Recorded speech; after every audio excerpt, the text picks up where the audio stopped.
Good morning, Matrix. Today's lesson looks at, firstly, there's three parts to it. Firstly, the effects of a change in the monthly payments in a loan.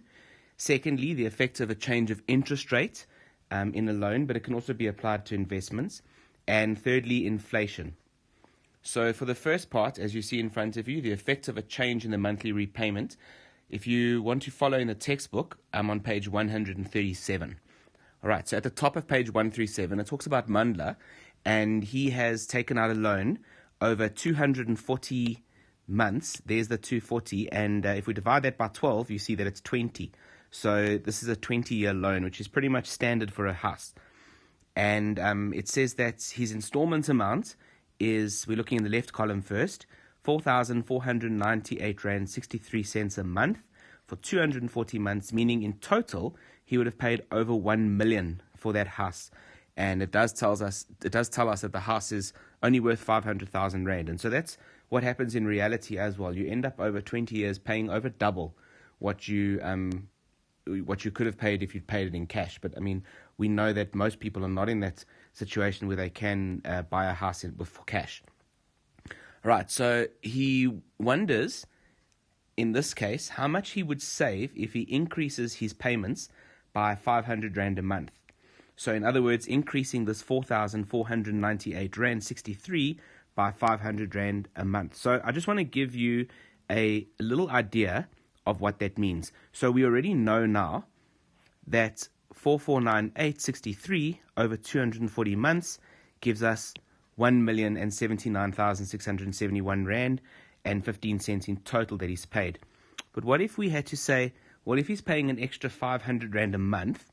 So 500, and we multiply that by 240, because effectively he's going to pay that over 240 installments. And that gives us a total of 120,000 Rand. So that's basically, in effect, how much extra he would pay. The interesting thing, though, is that it doesn't simply work like that, because every month that he's paying an extra 500 Rand, the outstanding balance is reducing. So, in effect, what's happening is that every month that he's paying, he's actually paying slightly less because his balance is reducing quicker. And that means the interest is reducing quicker as well. He's paying interest on a lesser amount each month than he would have been paying had he been paying the original installment of 4,498 Rand and 63 cents. So with his extra 500 Rand, if you look in the right-hand column, what's happened is it goes up to 4,998.63. And the effect that has is that he actually finishes his payments in 186 months. That says 185.6. What that means is that there would be 185 months where he would pay the installment of 4,998 Rand 63 cents, and then there would be 1 month extra where there would be a lesser amount. Okay, and that's his account is paid up. So he basically finishes it quicker. Now, how they've arrived at this figure is they've multiplied his new installment. Now, remember that this new installment is 500 Rand more than his old installment. He pays 185.6 installments. Remember, 185 months at that amount, and then 1 month that is slightly less to balance the account out. And in total, he pays 927,717 Rand 34 cents. So by paying an extra 500 Rand a month, he's actually saving 151,717.34 cents, which is nearly 15% of this amount, that total 1 million amount. So it's definitely better to pay more if you can. Now, there are two different types of interest rates. There's fixed interest and there's variable interest. Now, if you take out a loan that has fixed interest, your interest rates will not change. But you then normally end up paying slightly more to start with. So what that means is if there's a drop in interest rates and you're on variable interest rates, then your interest rates will drop.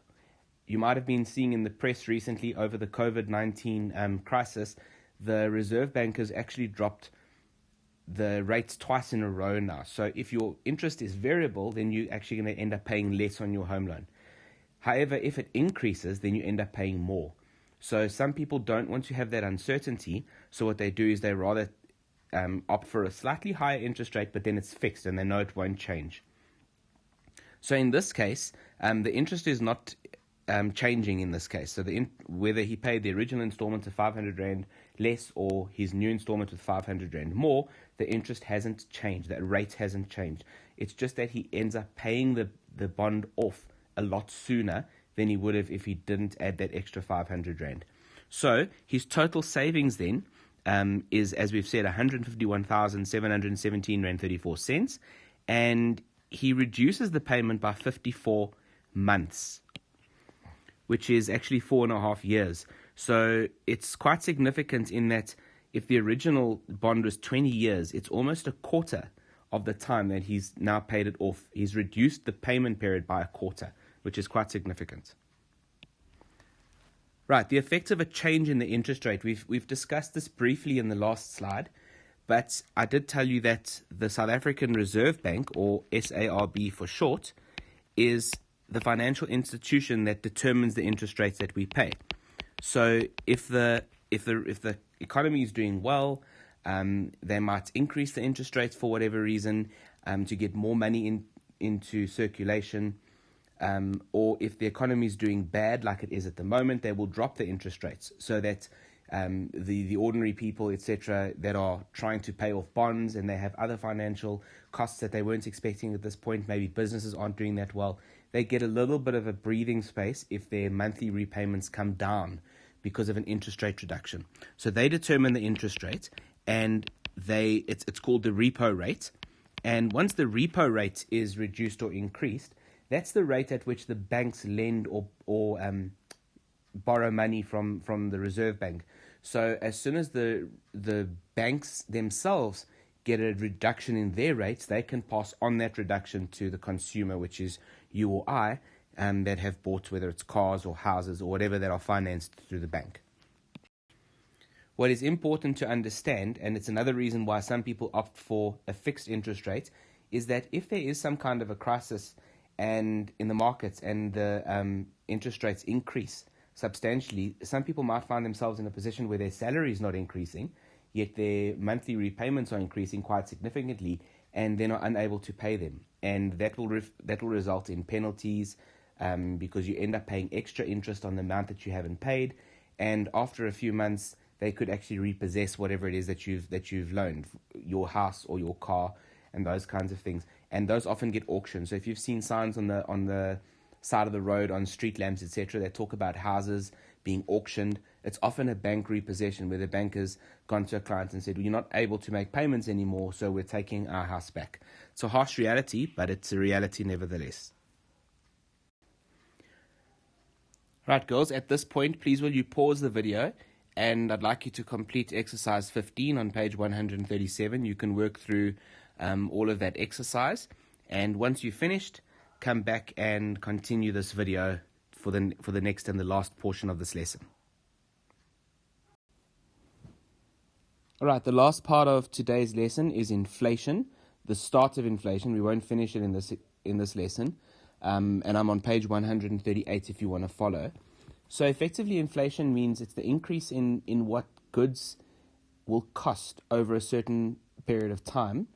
And you'll see that they refer to the Consumer Price Index, or the CPI, and that's used to measure inflation in South Africa. Government some years ago had targets for CPI, or inflation, to be between 3 and 6%. And for the most part, it has stayed between 3 and 6% year on year, meaning that everything, or every commodity, all your groceries, cars, everything, in fact, will increase in its cost, in its value, by between 3 and 6% each year.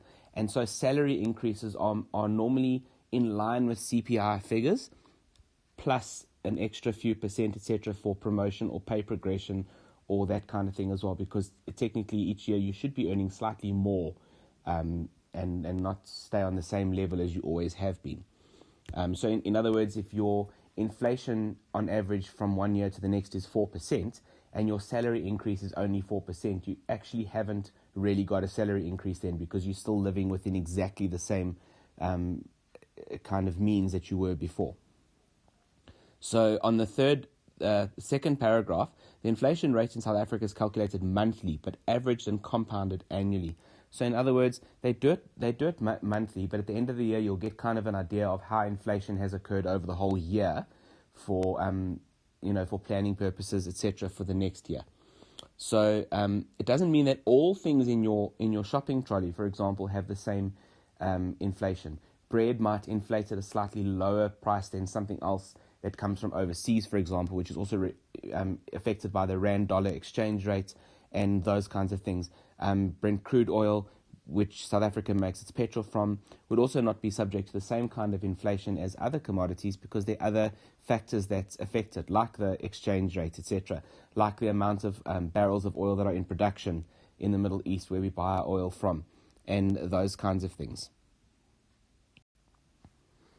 Right, the graph that you see in front of you graphs South Africa's annual inflation rate average from 1982 to 2011.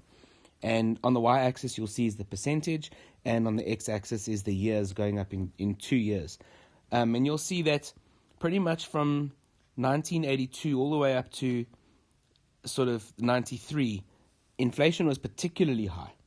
91. Inflation was particularly high. And then from 91 onwards, it started to decrease. And it's not said in your textbook, but I think one of the main reasons for that is that right up until 1991, 92, 93, roundabout there were a lot of sanctions against South Africa from countries around the world. And I'm sure you would have learned about this in history and possibly in accounting as well at some point. But there were a lot of sanctions against South Africa. There were economic sanctions, there were social sanctions, there were traveling sanctions. And that made it very difficult for South Africa to buy products from overseas because there were heavy taxes that South Africa had to pay, and those were for the products that they were allowed to buy. There were a lot that they weren't even that South Africans weren't even allowed to buy. It also had other effects. Travel was very expensive because airplanes, South African Airways, for example, couldn't fly over most countries in Africa because of the sanctions. So SAA, if you were flying to Europe, couldn't fly directly over Africa as they do today. They would, well, I suppose they're not flying at all much today, but that's another story for another day. But they had to fly over the Atlantic Ocean and land on islands such as the Canary Islands, etc., and then travel right around the bulge of Africa to Europe. So that meant increased flying time, increased fuel, which obviously led to increased flight tickets, etc. So there's a knock-on effect, and that's one of the main reasons why inflation was so high then. All right, and then from 93 on, the sanctions started to be withdrawn as South Africa prepared for its first general elections in 94. And then you can see from 94, generally, right up until 2004, there's a definite decrease in the inflation rate. Some peaks. In 2002, there was a peak. And the biggest peak since democratic South Africa was in 2008, and that was when there was a worldwide global recession.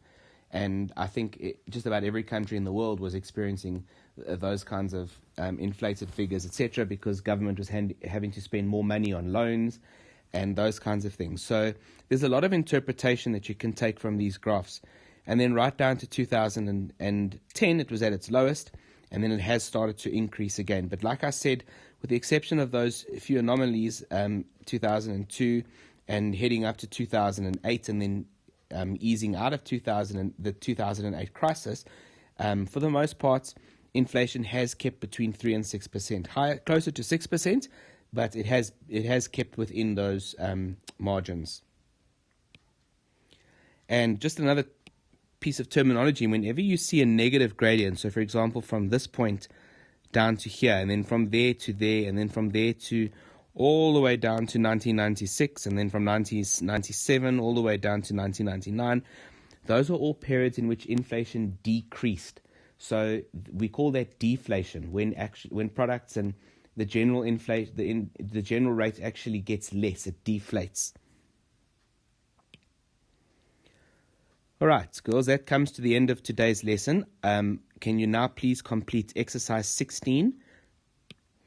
On page 138. I will be available tomorrow for you to ask any questions should you need anything, and then I'll give you the memos of exercise 15 and exercise 16 at the beginning of tomorrow's lesson. and also your tests should be marked for you by the end of this week, and I'll return them to you via email.